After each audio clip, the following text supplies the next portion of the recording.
Noheli nziza n'umwaka mushya muhire bakunzi ba Florist Talks. Turabashimira cyane ko mumaze kudukurikirana muri benshi, n'abandi basaba kugira ngo mukomeze mukurikirane, tubahaye karibu.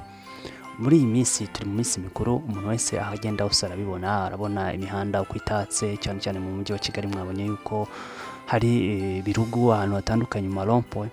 Ibi ni bigaragaza yuko iminsi mikuru twayigezemo. Ariko icyo turi bwibandeho cyane muri iki kiganiro nshaka kugira ngo mbasobanurire no kubasobanurira umunsi wa Noheli, kugira ngo mbe mwamenya ngo Noheli yaturutse hehe, ese ni ibiki bigize Noheli.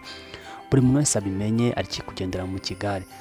Nta gushidikanya yuko amadini amwe n'amwe ntabwo yemera Noheli, harimo abadiventiste b'umunsi wa karindwi, abahamya ba Yehova, abayisilamu. Abo ntabwo bemera ibintu bijyanye no kwizihiza uyu munsi wa Noheli. Keretse uramutse ubizi ukundi ushaka kubishyira muri comment. Ariko Gatolika cyangwa se andi madini nayo ashamikiyeho yizihiza umunsi wa Noheli cyane. Uyu munsi rero wa Noheli ukaba waragiye kwirakwira ku isi yose, ariko akaba ari umunsi watangiye kera cyane, ufite inkomoko zitandukanye uza gusobanukirwa wenda utaruzi. Muri abo bose nakubwiye babyemera n'abatabyemera, ikintu tuba tuzi cyo nuko Noheli ifite imbaraga, wabyanga wabyemera, kuko uzumva umuntu akubwira ngo Noheli nziza.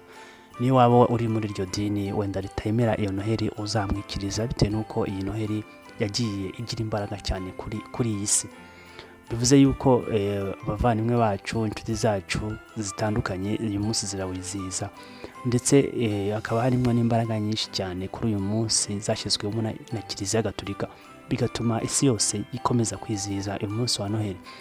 Uyu munsi wa Noheli rero tugiye kuwusobanurira ku buryo uza kuwumenya, ukamenya ibiwugize bitandukanye, ku buryo udakomeza kujya ugendera mu kigare.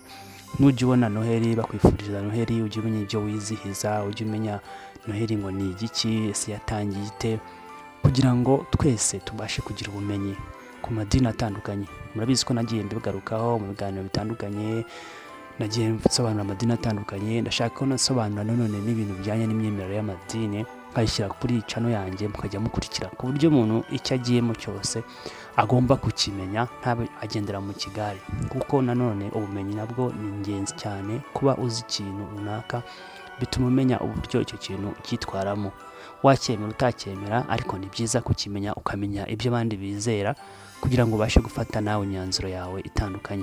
Buri muntu wese tumwubahira imyemerere ye, ariko icyo tugamije no kugira ngo tugire ubumenyi butandukanye.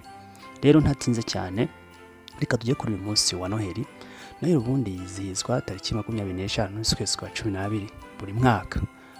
Ibintu ni ibintu twakoze twese nk'abana, tubizi turi batoya, birakomeza bigira imbaraga cyane kugeza n'ayo magingo. Ariko abantu benshi ntabwo bazi ngo ese byatangiye bite.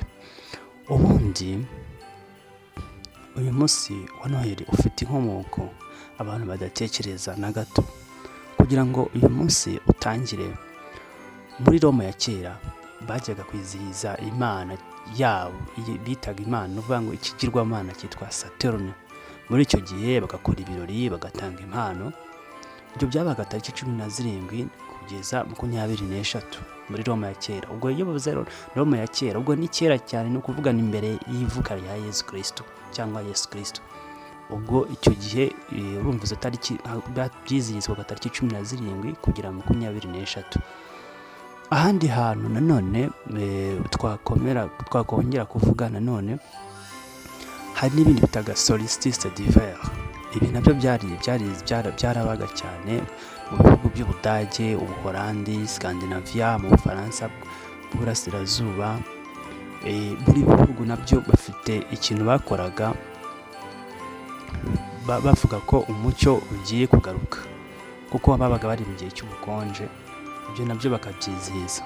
Urumva ko ibi ni ibintu abantu batandukanye b'abaturage batuye ku isi bagendaga bishyiriraho, ariko bidafite aho bihuriye n'Ubukristo.